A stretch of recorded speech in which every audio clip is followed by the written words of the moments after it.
ஆனால் செல்வ பெருந்தகை என்ன சொல்கிறாரு, 2 போலீஸ்காரன் அடிச்சிட்டானா அதுக்கு அரசாங்கம் என்ன செய்யும்? அதுதான் படிச்சிருக்கணும், அனுபவம் இருக்கணும். அரசியல் தலைவனங்கள்லாம் இந்த ஒரு போகிறவங்கெல்லாம் வந்தால் அப்படி தான் பேசுவீங்க, பொறுப்பு இல்லாமல்.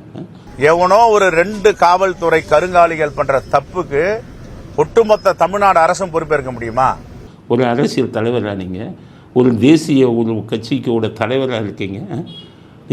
ஒரு போகிற 2 போலீஸ்காரர் அடிச்சுட்டா இது எடுப்பாங்களான்னு சொல்லலாமா? அந்த துறையை நிர்வகிக்கக்கூடிய அமைச்சர் தான் பொறுப்பு இருக்கணும். உங்கள் காங்கிரஸ் ஆட்சி இருக்கும்போது திருச்சிக்கு பக்கத்தில் ரயில் விபத்து நடந்தது, அரியலூர் நினைக்கிறாங்க, அரியலூர் ரயில் விபத்து. லால் பகதூர் சாஸ்திரி மத்திய அரசாங்கத்தில் ரயில்வே மந்திரியாக இருந்தார். திருச்சியில் நடந்த ரயில் விபத்துக்கு தன்னுடைய மந்திரி பதவியை ராஜினாமா செஞ்சார் உங்கள் காங்கிரஸில் இருந்து. ஒரு அளவும் தெரியாமல் சும்மா இது பண்ணிவிட்டு 2 போலீஸ்காரன் அடித்தானா அதுக்கு அரசாங்கம் என்ன செய்யும்? முதலமைச்சர் என்ன செய்யும்? முதலமைச்சர் தான் யார் ராஜினாமா பண்ணணும்? காவல்துறை வச்சிருக்கிறது யாரையா? காவல்துறையை நிர்வகிக்க தெரியாதவர்கள் அந்த அமைச்சருங்கன்னு தான் சொல்லுவாங்க. அந்த இது தெரியல, அடிப்படை விஷயமே தெரியல. நீங்கள்லாம் ஒரு அரசியல் தலைவர், ஒரு கட்சிக்கு தலைவர்.